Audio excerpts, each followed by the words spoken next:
Hi everybody, it's Mark here from coachestrainingroom.com. Hope you're all well. Hope you are able to join us live wherever you are.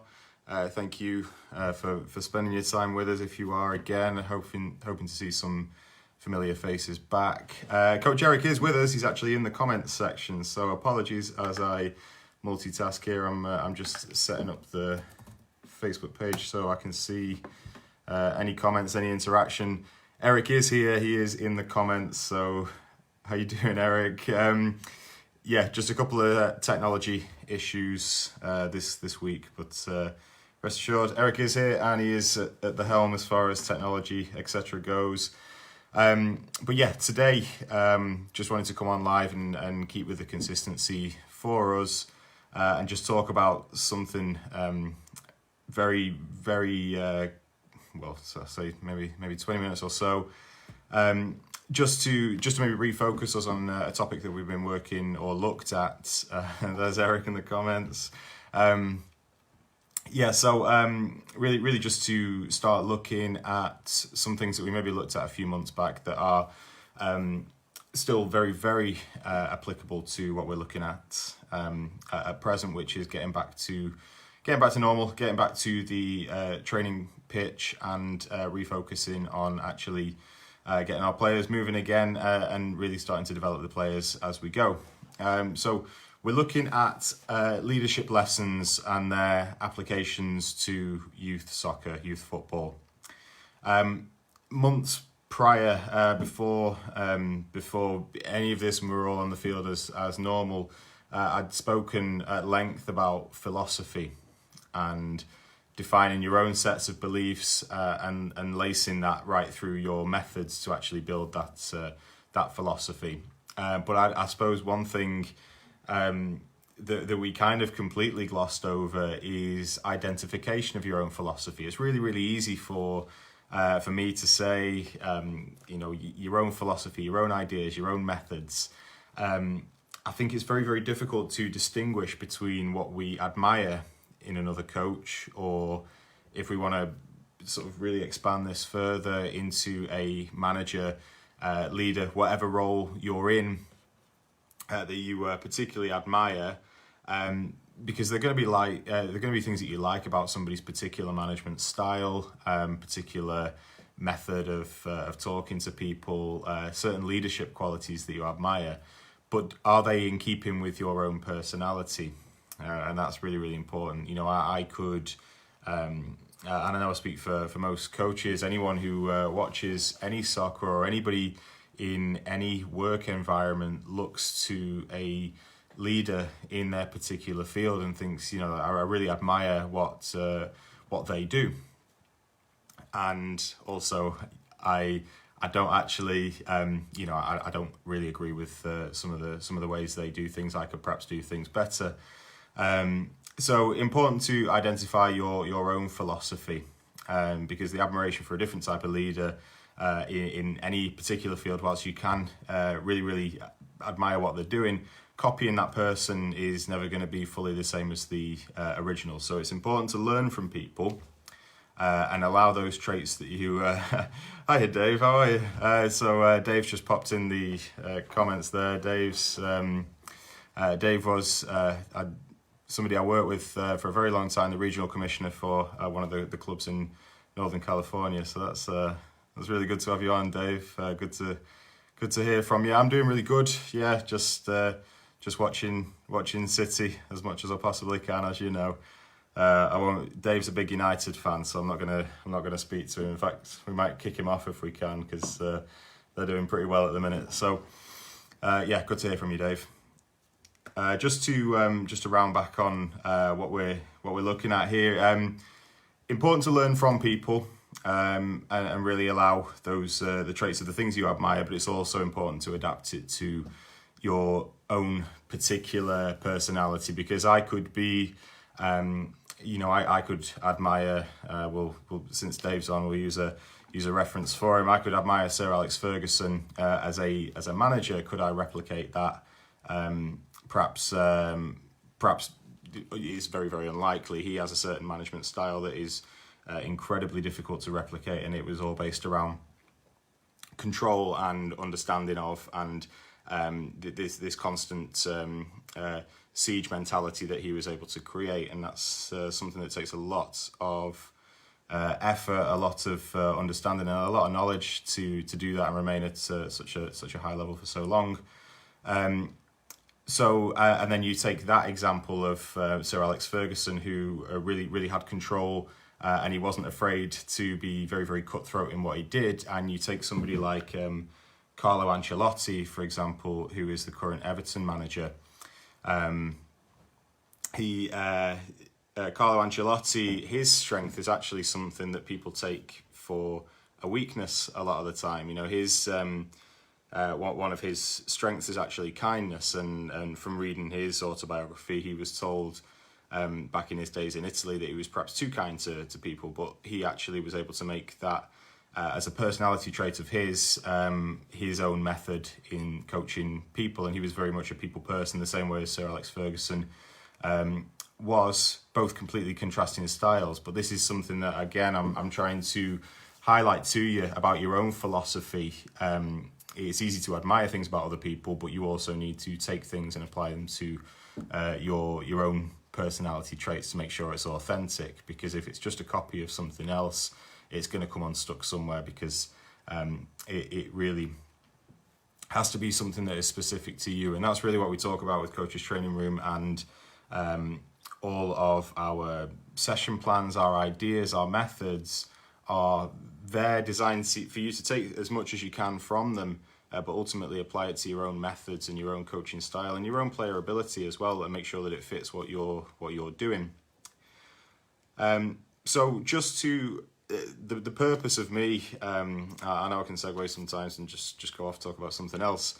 The purpose of me coming on here was just to try and refocus some of us on philosophy, because we talk a lot about philosophy, but it's very, very easy to say you have a philosophy, you have ideas about something, but are they your own set of beliefs, or are you perhaps pulling things from other areas that you admire? So the three things that I would look at in your own philosophy, just hopefully it can spark something within each of us. So there's three ways we're actually going to look at this. So it would be the inspiration, the why you coach, or the why you do any particular job that you do. What is your inspiration for it? It could be that we'll try and keep it on soccer as much as we can. Your inspiration for doing it might be something that you love doing as a youth yourself, playing soccer, playing football. It might have been that you had a connection to they were some of your closest connections to your parents. You know, if your father, your mother was somebody who was involved with you while you were playing soccer as a youth, and you got something back from that, that might be something that you want to continue. Could be a teacher at school, inspires you, just says something to you. I was actually listening to the radio. They had an interesting little snippet on the radio of somebody who got into teaching because, you know, he panicked in an exam, and the teacher stopped and said, it's not one big problem, it's a series of small problems. And that is the way that the questions were laid out. It was 30 small problems, and a small problem seems a little bit easier to solve, and that was their inspiration for getting into teaching. So that is the inspiration, and that is the kind of foundational building block for your own philosophy. Why? And that obviously has to keep in with your own personality. And also defining moments and how they shape you. So that could be defining moments of a coach. For example, Brendan Rodgers, in some of his earlier, I think it was his days at Reading Football Club, moved away from his philosophies because they were on a losing streak of 6 or 7 games. So he moved away from his philosophies and just tried to play to the strengths of the team. And they did turn things round, but in a couple of games happened, and they won a few games, but really it was just a band-aid. It was just a plaster over the larger issue. So by him moving away from his philosophies, he ended up losing the control that he had over the group of players, and he ended up losing his job at the club because of that. So that was one of his defining moments as a coach, and how it shaped him. That made him realise the importance of his own philosophy, of his own methods, and keep with that as well. So those defining moments can obviously shape you into a better coach if you allow it. It was the Southampton coach was talking in an interview just last night after they beat Manchester City about they lost 9-0 earlier in the season to Leicester at home. And he said, as a result of that, he is now a better coach. And that's a really, really extreme version of turning things around, because those players were leaving the field feeling like, that they were bad football, bad soccer players, when it wasn't actually the case. And what he did that was important was took the responsibility for the loss himself to actually shield the players from feeling a particular way and build them back up. And he is, in his own words, a better coach for having lost that. So it was a challenge. It was a defining moment, and it's actually something that he was able to apply to make him a better coach. And then lastly, so we've got the inspiration for what you do. We've got the defining moments and how they shape you. And then we've got the career goal. So you set off, you're inspired, this is something that you want to do. You must have a career goal in mind, and that's just a dot on the horizon, if you like. So if you're sailing, things around you might be different. It could be you're going to go through ups and downs, but that's the point on the horizon that doesn't move. That's what you want out of this at the end of it. So in that order there, you've got the inspiration for why you do it, the defining moments and how they shape you, because it is important to be adaptable at the same time, and then all moving towards that career goal, that dot on the horizon. And it could be there could be several career goals. Actually creating a winning team is something that might actually be part of a larger thing, and it could be a little bit more philosophical than just simply creating better soccer players that are able to win competitions. There could be certain things because, as we've mentioned before, there is, with any sort of teaching, there's no way to know how far your influence will go as a coach. So if you're able to make it a positive one, that could be taking things through to job interview stage, to losing with dignity if you don't quite get the job you were looking for. It's that being able to just get back up, dust yourself off, and get back on with things, and make sure that you are able to get the job or win the game or do whatever it is you're going to do the next time round. And it's those life lessons that we can actually teach through sport as well. So yeah, I was kind of keeping it to around 15 minutes. I know I can ramble. That's pretty much about the 15 minutes. If anyone's got any questions on what I've talked about, if there's anything that needs a little bit more unpacking, a little bit more elaborating on, I'm happy to do so. I can see a question just popped in from Amin. Thanks for your question, Amin. Monitoring competitiveness among younger individuals. I need a little bit more from you, Amin, if possible. Obviously, the healthy competition is all part and parcel of the sport. So if you could just elaborate on them for me, I'll be able to do a little bit better job of answering the questions. And Dave just mentioned there, it's been a crazy season everywhere, and that's not just because of the champions. The champions that have now been crowned. So really just a very, very brief refocus on leadership. So widely applicable to many, many areas, whether it's the job that you're doing currently that might be completely unrelated to football, to soccer, your own, you can look at the leadership styles that are around you. If it is that you're actually looking for moving into the next job, the next career progression, whatever it will be, then obviously you can take things, you can see what works around you, and you can also take parts that you think you can improve on, but ultimately it's got to be authentic. It's got to be what is true to yourself, true to your own beliefs. It might just be that you are quite quiet, but that can also be your strength in that respect as well.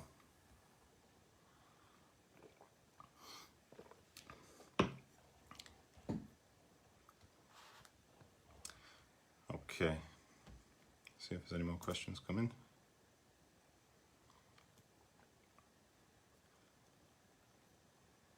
And Josh, good question, Josh. What is my philosophy?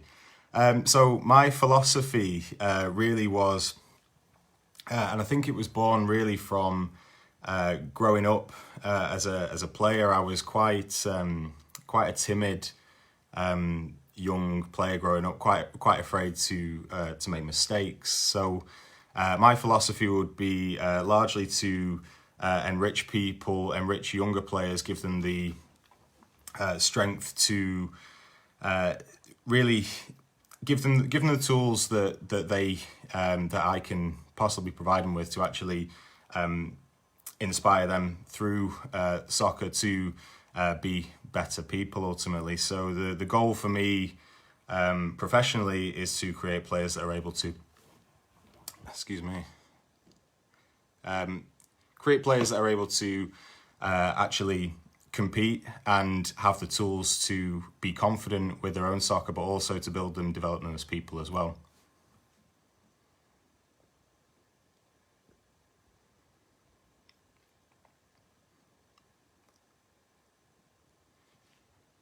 Just looking at a couple of other questions. I'm really sorry, I'm viewing this on two screens here, so just bear with me.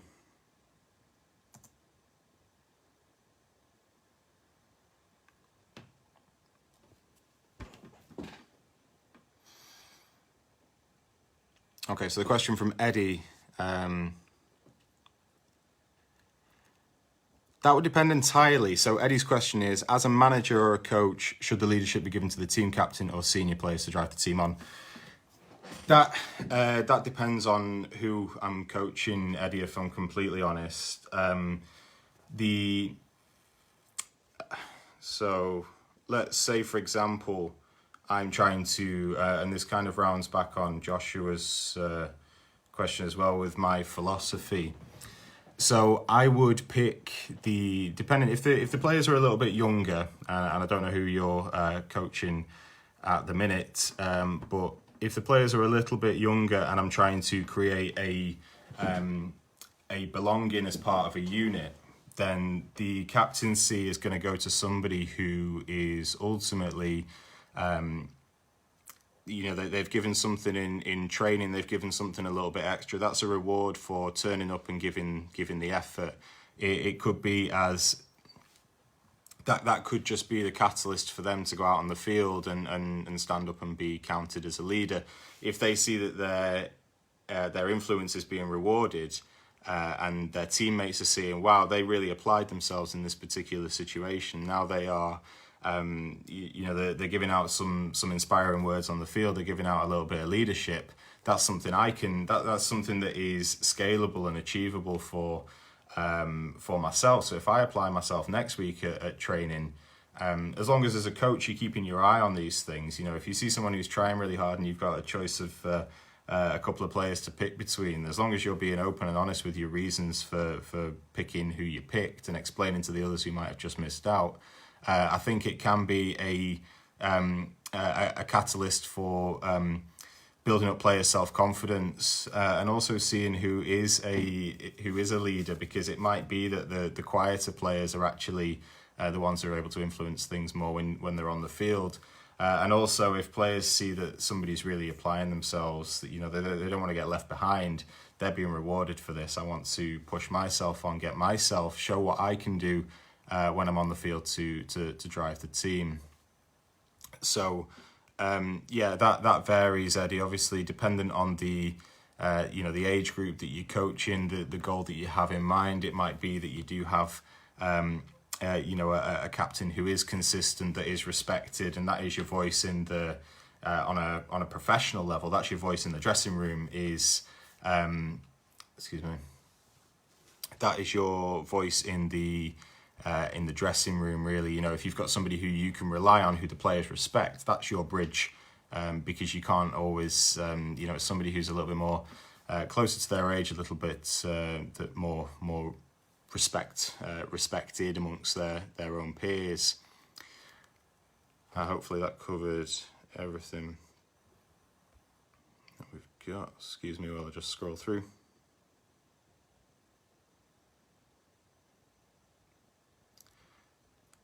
Philosophy in terms of playing style, Josh. It would be, I'm an admirer of the shorter passing game. So really it's based a lot around short passes being the first route. So it's narrowing the transitions, I would say, is probably the closest thing we can put it down to. So shorter passing means that on the turnover, the transitions are shorter. And just trying to win the ball back as quickly as possible, but being confident and being competent on the ball as well. I would much rather have the ball than not, because ultimately I think we can talk about defending sessions, things like that. I know we've done it in the past. I would much rather be coaching the sessions with the ball at feet, so that players are confident with the ball, competent and comfortable in control of the ball. And obviously able to move the ball quickly in the right sort of areas. So in short, it would be an understanding of space, an understanding of field awareness, an understanding of passing angles, but keeping the passes short and making sure that everybody's always got two options available, one positive and one out, if you like. So you've got the forward pass in mind, but you've also got the perhaps a little bit more negative, a bit more safe pass that's always available. So two passing options at all times, short passes, and an ability to get the ball back quickly if we do lose it. So hopefully that is I've gone through everyone's questions, I believe. I am sorry if I've missed anybody. It's just that I'm on my phone screen here, so it's a little bit difficult to see everything. Do appreciate the questions. Hopefully that summary will give you enough there. If there are any further questions, please put them in the comments and I will get back to you. Eric is here as well. He's in the comments. We're having some technical issues, so he'll be back with us next week. I know that I've got some technical issues here with my own laptop. Eric's struggling with his, so fingers crossed next week we'll have the full complement, the full set of everybody up and running and working. So yeah, any further questions, please drop them in the comments. If you want me to elaborate on any questions that I've answered, I'll be more than happy to do so. For anyone who's joined us for the first time, my name's Mark, and this is Coach's Training Room. We come on every Monday from, I'm going to say English time because I do forget. Here it is 10 o'clock in the UK, 10 p.m. in the evening. I believe that is 5 p.m. Eastern Standard Time as well. Eric's just popped a couple of links there for the core passing pack, which we do have an offer on at the moment. If you want to check that one out, it's one of our more popular packages. That's the link is in there. It's coachestrainingroom.com/core if you're interested in having a look at that. But that is everything from me for this week. So any other questions, just drop them in the comments. Thank you very much for joining us live. Thank you for all your questions. And if there's any more, I'd be more than happy to answer them. If there's anything that you want to see from us next week, just let us know as well. And I'll be more than happy to take that on as a topic. So thank you very much for joining us, and I will speak to you next week. Bye-bye.